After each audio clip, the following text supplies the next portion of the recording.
Salve, salve! Sejam todos bem-vindos ao canal do professor Alex Nina. Hoje nós vamos continuar a falar de infraestrutura verde e vamos apresentar aqui um estudo de caso. Então é da infraestrutura verde aplicada ao planejamento e ocupação urbana em região urbana de Nova Friburgo, no Rio de Janeiro. O objetivo foi dar diretrizes para a elaboração de um plano básico de ocupação, relacionado, claro, ao ordenamento territorial. Justificativa: os deslizamentos ocorridos no município de Nova Friburgo, no Rio de Janeiro, em janeiro de 2011. É muito famoso, tá, esses eventos de 2011 que ocorreram lá nessa região. E, inclusive, esses eventos motivaram toda uma discussão em relação aos desastres naturais no Brasil, que culminaram com uma série de leis, como a Lei 12.608, que é a Política Nacional de Proteção e Defesa Civil, e a Instrução Normativa 1, também naquele mesmo ano. Até o sistema de classificação de desastres no Brasil foi adaptado, foi alinhado com o que se tinha no mundo depois desses eventos aqui, tanto em Santa Catarina, que aconteceram umas inundações lá em 2011, como esses daqui do Rio de Janeiro. Eles foram importantes, entre aspas, para você modificar a legislação e para o governo, de forma geral, dar mais atenção para essa questão dos desastres naturais. Então tem uma ideia de, quando a gente fala em desastres naturais ambientais, uma ideia que é de destruição criativa, tá? Agora, no momento que a gente está vivendo, que é de pandemia, se fala muito isso na TV, né? Olha, a crise veio para nos fortalecer, acelerou o EAD, enfim. Então, uma das coisas que aconteceram foi isso. Mas, à parte, também, esses desastres motivaram aqui a elaboração desse estudo. Então, você teve, olha só como foi mortal, 900 pessoas mortas, né, num único evento. É um evento catastrófico. Em Nova Friburgo, Friburgo, tá? Isso aqui seria o correto. Aqui está errado. Foram 426 mortes. Então, quase metade foram só nesse município. E mais de 5 mil desabrigados. Imagina o desespero aqui dessas famílias. Teve um recorte espacial ainda mais detalhado, que foi no córrego das Antas, né? Lá nesse município de Nova Friburgo. Então, a história do município. Nova Friburgo foi colonizado na data de 1914 com a vida da família real, 1818. A família real veio em 1908, tá? 1808, mas 10 anos depois ocorreu essa colonização, né? E aí a família real portuguesa veio para o Brasil, fugindo lá na guerra de Napoleão. Então, colonizadores suíços que migraram em virtude de uma chuva. Então, desde o início, a cidade perceba, a cidade ela se desenvolve com os eventos naturais aí, tá? A ocupação dos terrenos da área urbana se deu ao longo da planície de inundação do Rio das Bengalas.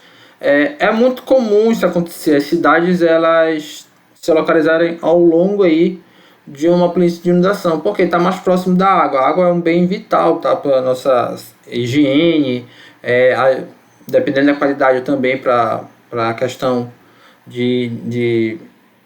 da gente consumir mesmo, do consumo de água.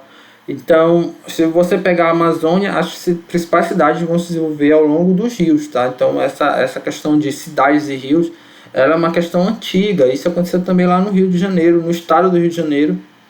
Foi o caso do município de Novo Friburgo. Na década de 60 você teve um crescimento populacional brusco da cidade, mas você teve um pouco avanço na questão do saneamento do lixo, ou seja, cresceu muito a população e não avançou no mesmo ritmo aqui essas questões aqui de saneamento e lixo. Então aqui o mapa, tá, da região. Esse é o mapa do estado inteiro do Rio de Janeiro. Novo Friburgo está bem aqui, olha. Ele destaca. Então, são as diferentes regiões do Rio de Janeiro. Olha, a região serrana, a região noroeste. Aqui a capital, né, o Grande Rio, a região metropolitana, cidade do Rio de Janeiro, outras cidades aqui, região sul, região dos lagos. Eu não sou do Rio de Janeiro, então não conheço muito bem aqui em Niterói, mas só para vocês terem uma noção aqui de onde fica Nova Friburgo. Fica bem no centro do Rio de Janeiro, né? Relativamente aqui próximo da capital, mais próximo do que outros municípios. Aqui já é Nova Friburgo. Olha, e aqui você tem um mapa com as regiões, as bacias hidrográficas, é isso mesmo, né?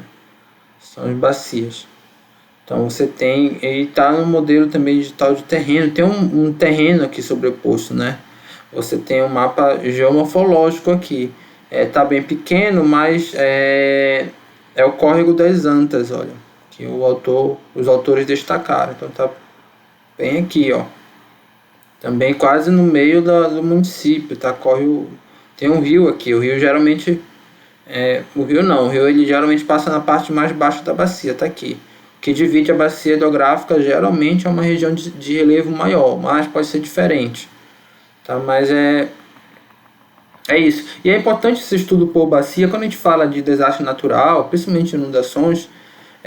Essa lei que eu falei ainda há pouco, 12.608, ela diz que toda gestão de risco natural ela tem que se basear na unidade geomorfológica da bacia hidrográfica. Então, por isso que os autores utilizaram a bacia hidrográfica para balizar o estudo, tá?